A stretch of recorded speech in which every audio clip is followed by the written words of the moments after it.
Hello, this is another one of the videos in our series about building a homemade wooden box trap. And in this one here, we're going to actually put the whole thing together. We got some videos out there about how to make the box itself. We got a video I know about how to size it so that you can catch what you're looking to catch. Got a video out there about building these parts here, the mechanism. And now we're going to talk about how to put it all together so that it works. And there's just a little bit of a trick to it, but it ain't much. First thing we're going to do, you got to have a knife and you got to have some twine. And I'm using sisal, kind of a palm, grows down in South and Central America, I believe. We're going to tie off to our trigger. There's a groove up here that was made specifically for that. And so here we go, we're going to tie up. And I got a knot like I like to tie. Y'all tie however y'all want to tie. I just use plain old square knots. And with this natural fiber, I like to pull on it to make sure it's not weak, because you have a joint in them sometime that'll break. Now you can use synthetic fiber.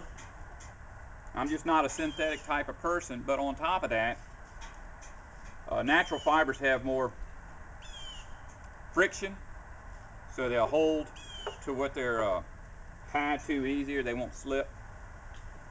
But out in the sun and out in the rain, they'll fail. When you're checking your traps, might be a good idea to bring some extra twine with you and a knife. Now you're going to put your fulcrum in. When your fulcrum is in, and this is centered, get that just right, it'll balance itself. You don't want your trap sitting like this when it's cocked, and you don't want it sitting like that when it's cocked. As close you can get it to this, just level, that's what you want. So we're going to take this twine, we're going to tie it around here with a little slip knot, not even a slip knot, just a slippery knot. And we're going to engage the trigger. You know the trigger's engaged when you can pick the trap up with the trigger. And that, with this level, that's where you want to tie it at. And you're going to tie it with a knot that'll hold, but ain't permanent, just to make sure you got the length right. And always have your knot on the bottom side of your lever. Okay, now you see how it is? I'm putting tension on it, and this is level. That being level, you're going to tie it off. You could tie this all together without watching this video, but I'm telling you, I've done a bunch of these. And this is basically the only easy way to do it, because you can get yourself all day just trying to tie these knots if you don't do it the way with a pattern. Okay, there you go. See, it's level. So we're going to take a knife and cut that off. Get a piece of twine for the other end.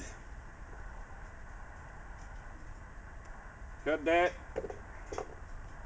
Once again, make sure the twine is not going to break if you're using natural cheap sisal, which I'm using. And we're going to tie it to the end of your lever. We're not going to tie it to the door, tie it to the lever. And there's a reason for that. And you want your knot, once again, of course you can always swirl it around there later, but you want your knot on the bottom of the lever. The bottom being the part where the register is cut for your fulcrum. Alright. Okay, now that that's tied, you're going to engage your trigger. Well, first thing, we're going to put this string through the staple that you drove into the top of that door. Engage your trigger. Put some tension on it. Trigger engaged. You can actually lift your door. Well, you will be able to. I'm going to turn this rope around here. Piece of twine. Alright, we ought to do a little better now. Let's see here. Alright. Okay, now how are you going to size your door, where your door is? Let me show you this from the front. Once again, engage our trigger.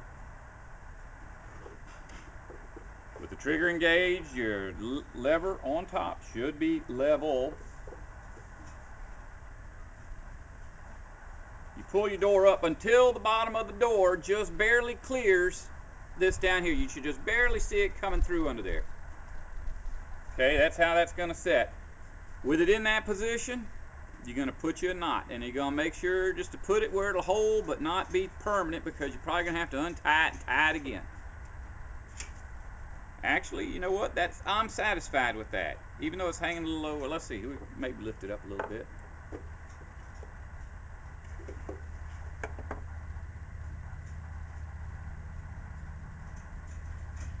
Alright. Tie that off permanent.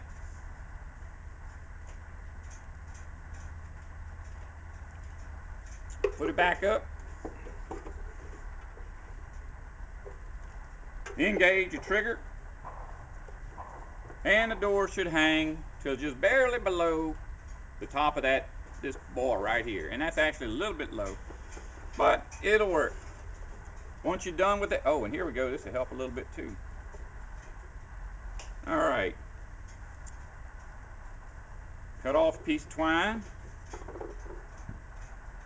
And there you have it. Now what's going to happen, where that trigger is, once an animal comes in, hopefully this trap is built so that its width and height will only allow an animal in that's not longer than the box.